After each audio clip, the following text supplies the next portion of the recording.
Joo, onhan tää perkelettä, kun bensahinta on tämmöisiä lukemia, että 1,974, 95 ja 98 on sitten vielä enempi, että 2 euroa ja 8 senttiä. Että eipä tässä kauheasti jonoa ole.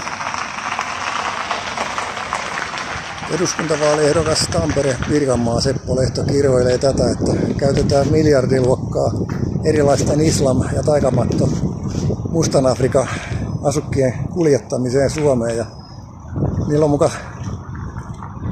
pakolaistatus, vaikka matkaillaan kotimaissaan. Täällä me maksetaan helvetin kovaa bensahintaa. Tässä on yli 90% varmaan vero.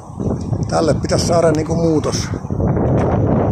Ollaan yhteyksissä vapaussoturijat@gmail.com ja bensa autovero sopivammalle kululle Puolassakin, niin se on jossain vähän päälle euro. Mutta näillä pitäisi mennä, se on moro. Yhteydenotot, rummuttakaa yhteistyötahoille.